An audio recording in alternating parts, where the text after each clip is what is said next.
जम्मू कश्मीर के मुख्यमंत्री ने कहा, मेरे विधायक को खरीदने की हुई कोशिश। आखिर कौन से नेशनल कॉन्फ्रेंस एमएलए को खरीदने की कोशिश की गई? किसने किया एनसी एमएलए को ऑफर? क्या कर रही है ईडी और सीबीआई? क्या सीआईडी भी कर रही होगी जांच? आखिर मुख्यमंत्री के इतने बड़े सवाल पर किसी ना किसी को तो जवाब देना होगा। आपको क्या लगता है? यही है आज का बियॉन्ड द हेडलाइंस। पूरा देखिए और शेयर कीजिए। अगर मेरे जम्मू के एक एमएलए ने मुझे कमरे में आके ये बात नहीं कही, सुप्रीम कोर्ट का बीजेपी का एक ओहदेदार, सुप्रीम कोर्ट का वकील, बीजेपी का ओहदेदार मेरे एक जम्मू के एमएलए को बंद कमरे में कहता है, हम 20 से 30 करोड़ एक मिनिस्ट्री और रियासत का दर्जा, आप हमारे साथ चलो। अगर ऐसा बयान किसी और ने दिया होता तो शायद ईडी तुरंत उस तक पहुंच चुकी होती कि आखिर ये जो करोड़ों की बातें हो रही हैं, करोड़ों के लेन देन की, रिश्वत की बातें हो रही हैं, आखिर इसके पीछे कारण क्या है। और शायद सीबीआई या फिर जम्मू कश्मीर की अपनी एजेंसी एसीबी भी इसके ऊपर पूरी जांच कर रही होती कि आखिर ये कौन है जिसे 20 से 30 करोड़ की ऑफर दी गई, किसने दी, क्यों दी, पैसा किसका था, जड़ों तक जाना जरूरी था। मगर शायद अभी भी ईडी, सीबीआई या एसीबी या फिर हमारे जम्मू कश्मीर की अपनी सीआईडी इन सारी चीजों के ऊपर जांच तो कर ही रही होंगी, क्योंकि बयान कोई छोटी जगह से नहीं आया। खुद मुख्यमंत्री उमर अब्दुल्ला ने कहा है कि उनके एक जम्मू बेस्ड विधायक को खरीदने के लिए 20 से 30 करोड़ की ऑफर दी गई। अब ये ऑफर का आरोप ऑपोजिशन पे लग रहे हैं। ऑपोजिशन में बीजेपी सबसे बड़ी पार्टी है। अब सोशल मीडिया पर तो सुबह से जब से बयान आया है भरमार है रिएक्शंस की।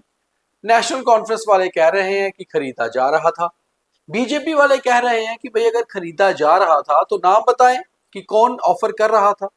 अब सबसे बड़ी बात है, सवाल मुख्यमंत्री उमर अब्दुल्ला के ऊपर खुद उठ रहे हैं कि आखिर मुख्यमंत्री जी अगर कह रहे हैं कि एक जम्मू बेस्ड एमएलए को ऐसा हुआ, तो जनाब आपके एमएलए ने जब आपको बता दिया तो आप कम से कम ईडी के डायरेक्टर को बुलाकर, जो जेएंडके के इंचार्ज हैं, या सीबीआई के या एसीबी के, बुलाकर ये कह दीजिए कि हमें ऑफर आया है और इस चीज का ऑफर आया है।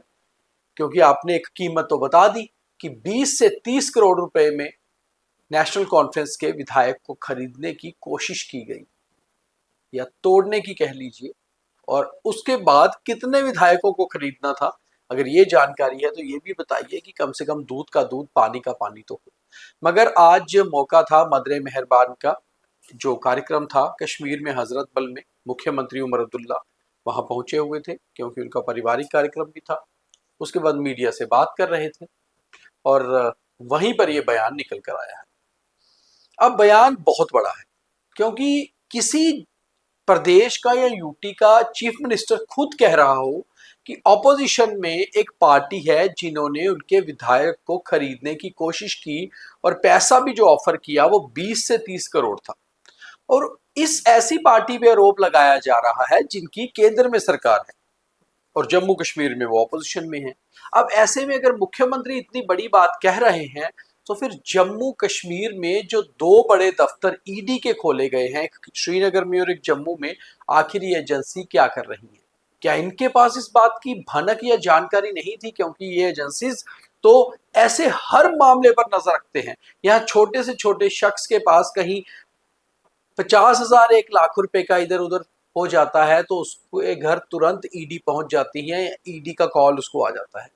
तुरंत सीबीआई या एसीबी पहुंच जाती है, इनके कॉल आ जाते हैं कि भाई साहब बताइए इस बात को लेकर, आपको ऑफर आई या आपका पैसा आया या आपने पैसा ऑफर किया, कहां से पैसा आया। ऐसे ही कुछ आरोप जब जम्मू कश्मीर में 2024 में विधानसभा चुनाव थे तब भी लगे थे। कुछ पार्टियों के विधायकों को टिकट्स बेचने की भी बात हुई थी। उस समय भी ईडी बहुत खामोश रही थी, सीबीआई बहुत खामोश रही थी, उनके तक ऐसी जानकारियां ही नहीं पहुंची थी कि पैसों से टिकट्स बिक रही हैं या पैसों से कुछ ऑफर हुआ है। खैर उस समय तो उमर अब्दुल्ला साहब इलेक्शन में बिजी थे, बाद में उन्होंने सरकार बनानी थी, मगर एक दूसरे के ऊपर आरोप प्रत्यारोप तो तब भी चले थे एक दूसरी पार्टी के ऊपर कि वो टिकट बेच रहे हैं, फलाने टिकट खरीद रहे हैं। ये जो आज कैबिनेट मिनिस्टर है सतीश शर्मा, उस समय इंडिपेंडेंट इलेक्शन लड़ रहे थे और उन्होंने खुद कहा था कि कुछ पार्टियों में टिकट्स बिक रही हैं और वो अपने लोगों के साथ खड़े होकर चुनाव लड़ेंगे। अपने कई चुनावी सभाओं में भी उन्होंने टिकट बेचे जाने की बात कही, कांग्रेस पे भी ऐसे आरोप लगाए। वहीं बीजेपी के ऊपर भी कुछ ऐसे आरोप लगे, जिन लोगों को टिकट नहीं मिली थी उन्होंने ऐसा दबी जुबान में या फिर कई बार खुलकर भी ऐसी बात कही। मगर बड़ा सवाल ये है कि अब 2 साल हो गए चुनावों को, सरकार भी बन गई और सरकार आगे चल रही है, मगर 2 ऐसे नेता हैं जिनके बयानों पर अगर हम गौर करें तो आज मुख्यमंत्री साहब ने उनके बयान को कंफर्म कर दिया। पहले हैं मुख्यमंत्री के खुद के ही डिप्टी जम्मू कश्मीर के उप मुख्यमंत्री सुरेंद्र चौधरी, जो लगातार गा गा कर पिछले 4-5 महीने से कह रहे हैं कि हमारे विधायकों को खरीदने की कोशिश बीजेपी कर रही है। वहीं दूसरी ओर लीडर ऑफ ऑपोजिशन बीजेपी के सुनील शर्मा लगातार ऐसे बयान दे रहे हैं कि उमर अब्दुल्ला साहब की सरकार गिरने वाली है, उनके कुछ विधायक बागी हो चुके हैं। अब ये बागी हुए हैं जो, ये कहना बीजेपी का है और नेशनल कॉन्फ्रेंस का कहना है कि दरअसल वो तोड़ने की कोशिश कर रहे हैं। बीच में 2-3 बार तो उप मुख्यमंत्री इतने ज्यादा बौखला गए कि मीडिया के सामने ये बोल ही दिया कि भाई तोड़नी है पार्टी तो तोड़िए, जो बिकना चाहता है उसे खरीदिए, ताकि हमें भी पता चले कोई कितने अपनी कीमत लगा रहा है, कितने में बिक रहा है। और आज उनके बयान को और एलओपी साहब के बयान को मिलकर चीफ मिनिस्टर साहब ने कंफर्म कर दिया और उन्होंने बता दिया कि हमारे विधायकों को खरीदने की कोशिश की गई और कीमत थी 20 से 30 करोड़ रुपया। अब इसके ऊपर ऑफिशियल रिएक्शन तो अभी तक बीजेपी का कोई नहीं आया, मगर मुख्यमंत्री साहब को चाहिए था कि अगर आज उन्हें बयान दिया है तो कम से कम ईडी में एक कंप्लेन तो डाल दें, पता तो चले कि ऑफर कहां से आया है, और जहां से ऑफर आया है वहां से पता किया जाए कि भाई इतनी कीमत आई कहां से, इतना पैसा आया कहां से। 20-30 करोड़ रुपया कुछ कम नहीं होता। मैंने आपको कहा यहाँ 50,000 लाख रुपए की हेरा फेरी से ही एक आम आदमी के घर ईडी पहुंच जाती है, सीबीआई या एसीबी पहुंच जाती है, मगर यहाँ पर मामले करोड़ों के हैं और चीफ मिनिस्टर साहब खुद बयान दे रहे हैं। तो आखिर वो नेशनल कॉन्फ्रेंस के कौन से विधायक थे जिसे खरीदने की कोशिश की गई, और खरीदने की कोशिश क्या होती है? किसी ना किसी का कॉल आया होगा या कोई ना कोई मिलने आया होगा। अब जो मिलने आया है वो विधायक जी खुद बताएं, और पहले मुख्यमंत्री साहब अपने विधायक का नाम बताएं, और उसके बाद ईडी, सीबीआई या एसीबी अपनी कार्रवाई करे, तो दूध का दूध पानी का पानी हो। जनता को भी पता चले कि जिन लोगों को हमने बड़ी उम्मीदों से चुनकर विधानसभा में भेजा है कि हमारा काम होगा, वहां पर तो खरीद फरोख्त चलती है जनाब। तो आप सब इस पे क्या कहेंगे कि आखिर मुख्यमंत्री जी अब सामने आकर ओपन कर दीजिए अपने विधायक का नाम और अपने विधायक को साथ बिठा के एक प्रेस कॉन्फ्रेंस करिए और कहिए, बताइए ओपनली किसने आपको ऑफर किया।